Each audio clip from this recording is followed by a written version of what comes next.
This podcast encourages and empowers you to create your own unique real story, develop your own unique real statement, and discover your own unique real self. The power is yours. Good night, John Baugher. How are you doing on this wonderful, beautiful night? I'm doing well. Nice to be with you. Yeah. Great to be with you as well. What part of the world are you in right now? Right now I'm in the Hudson Valley, New York, in Rosendale, New York. All right. Which of your talents, John, is responsible for us connecting at this specific time in history?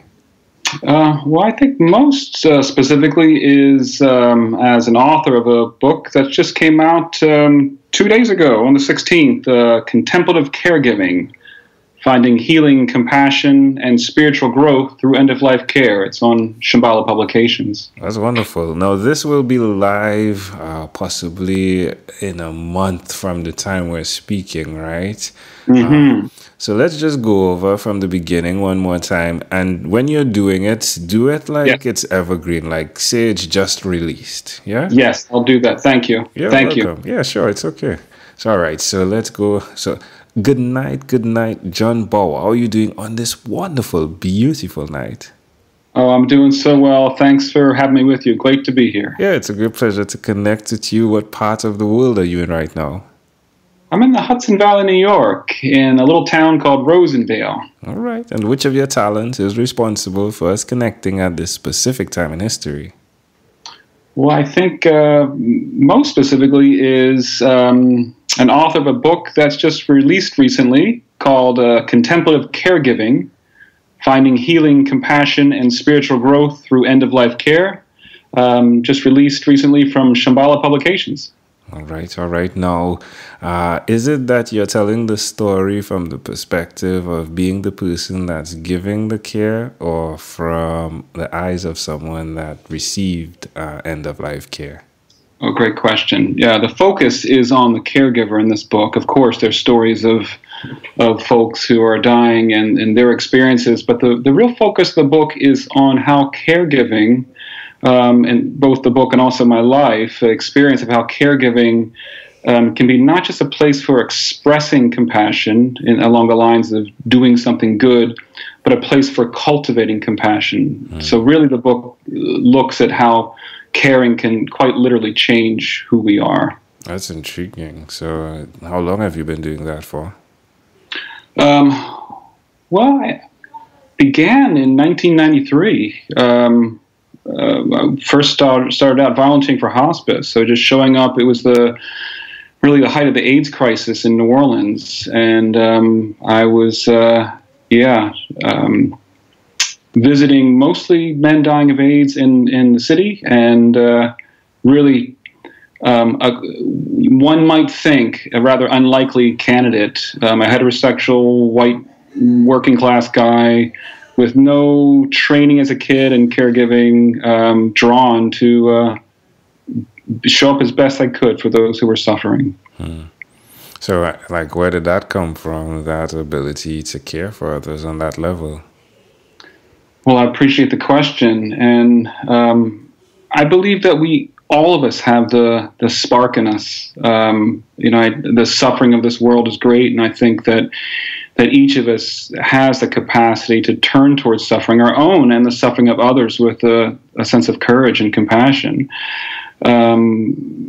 What I found is that it's really after the turning. It's once we turn towards and really discover our own humanity in that process, we open ourselves to flourishing. And so in the book, I'm a sociologist by training, and I've interviewed end-of-life caregivers across the U.S. and in Germany, including inmates in prison, folks who have taken people's lives and are now showing up as a hospice volunteer, caring for their fellow inmates in the prison infirmary. And these men, similar to folks on the outside. The circumstances are different, but it's similar, discovering their humanity, that they have this capacity to care, and the richness that it brings to our lives. That's intriguing. So who did you learn it from, though? Is there someone in your family that functioned on that level of caring, though? That's a great question, and of course, there's always these experiences that shape us, and it's beyond the scope of our 12-minute conversation to go into that. But I can say that often it's our own experiences of suffering that lead us to really wonder, what are we doing on this planet, and how can I use this precious life to be a benefit and to help relieve the suffering of others. So for me, crucial in that turning was at age 18. My mother was murdered, and I was 24 then when I began. So 5 years later, when I began volunteering for hospice, and at the time, I wouldn't have made that connection, saying, and I was consciously volunteering for a hospice to show up for folks at the end of life to sort of make sense of, or make right, or heal, grow from this suffering. But most certainly, that's crucial to who I am today, is having been confronted at a young age with like I said, a darker side of what we humans can do and force each other to experience. Mm-hmm. Now, you chose to help others in spite of that, while the choice as well could have been something that took you in a totally different direction. Mm-hmm. Mm-hmm. Why would you suggest to someone that's listening, someone that may have experienced that as well, that they do what you've done? Well, I thank you for your great question. Well, first of all, I wouldn't prescribe a particular path. Each of us has within us, I believe, a spark of wisdom. If we can calm down the external noise and relate to our suffering skillfully, we can hear what we really is best for us to do. So I wouldn't ever tell someone that they need to follow my path. What I can say is that this sort of returns to your earlier question. We all need experience of being cared for to be able to stretch ourselves, to grow. And I certainly had kind people in my life. So at the time when my mother was taken so suddenly, I had an older sister who over the years, I'll just every now and then we'll just send her a little note thanking her. I literally believe that she helped keep me alive in a time when I was struggling quite a bit, not feeling a sense of being able to stand on my own. Yeah, it sounds like the stories are amazing. Of course, they carry a lot of information, and of course, you're being very caring by not going into them because you're guarding the 12-minute segment. And so, amazing audience, I'll tell you, again, we're live with Dr. John Eric Baugher, and he is the author of Contemplative Caregiving, Finding Healing, Compassion, and Spiritual Growth Through End-of-Life Caring. So check that out if you want to know more. Dr. Baugher, let's switch gears for a moment. Let me invite you into my time machine that is surrounded with beautiful, warm, blue Caribbean water. Tell me, John, what's your earliest childhood memory? That is a great question. And I would say that different memories might come to mind at different times. And so right now, perhaps because we're talking about grief and caregiving, one comes to mind is I always seemed to have, as a child, we had pets that seemed always being that something tragic would happen to them. And I had this little cat named Tiger that maybe he had an open wound on his side and was clearly dying. And I remember this is in the late 70s, and I'm wearing this down multicolored vest. It's wintertime, and I remember walking around with this little cat inside my vest, trying to comfort this cat. And at the same time, of course, why am I walking around with a cat inside a jacket, inside my vest? I'm clearly, as I remember this memory, wondering, where were my parents? I don't have a sense of that this that there was a wider container holding the suffering of this little pet that was dying. So that's a memory that stands out, I think, of a time when my grief was not attended to, and yet it wasn't something that was just done to me. I was active in that, in trying to make sense of this little dying being and how I could respond. I wasn't able to save the cat's life, of course. But you still were there attempting to give what could seem as a little, but definitely would mean a lot. It echoes as well for me in the memory, the mirror effect of what you do today, or what you've done even from back in Louisiana, yeah? That's pretty amazing. Do you see it connecting?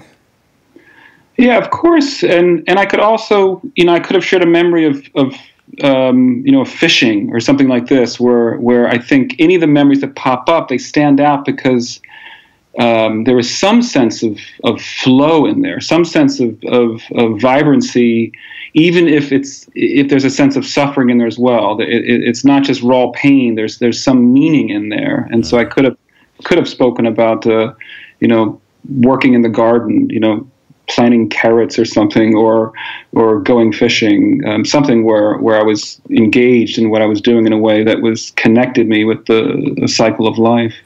Well, yeah, and it definitely will connect because, well, sometimes not for me, but the constant is you.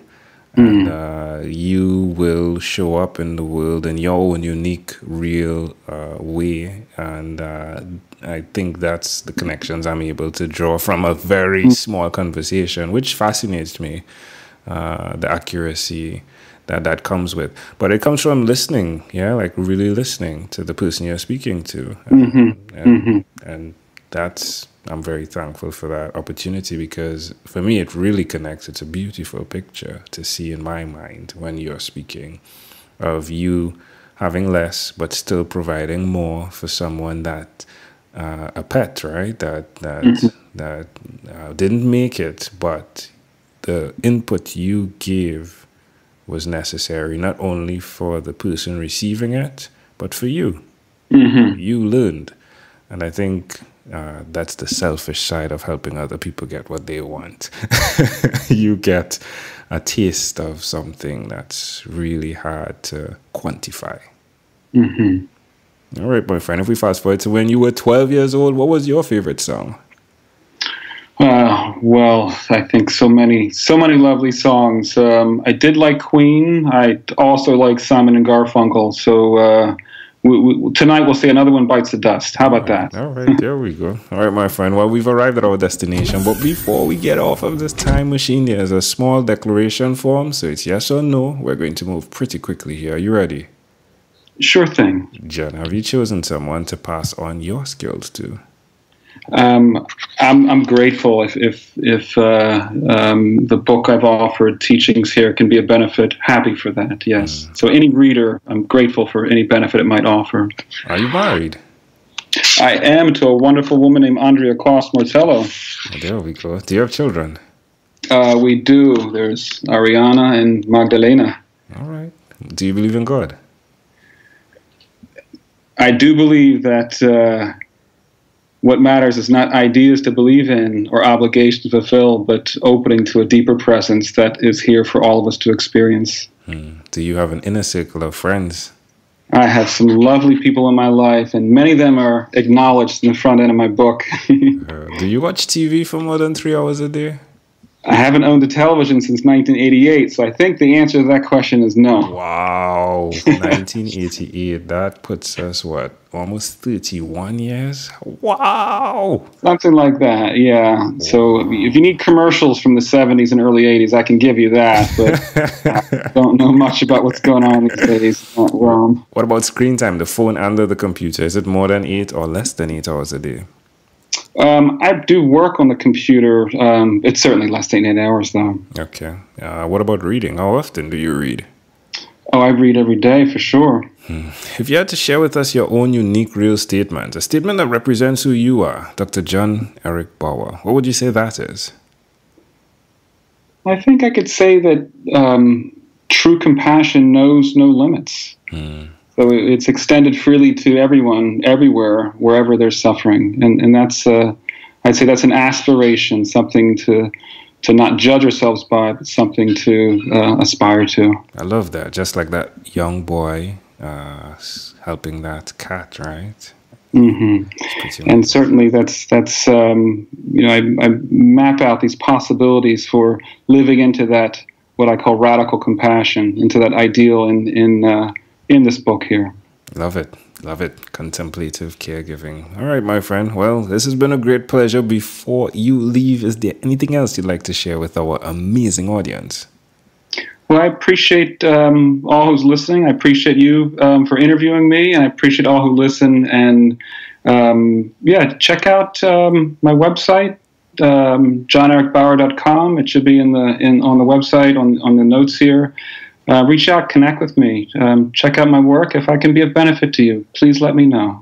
And just connect with. Love to hear from you as well. Dr. John Eric Baugher, thank you for being on What is Inspired by 12-Minute Convos with Angel Jones. This segment has been brought to you by Amazel Enterprise.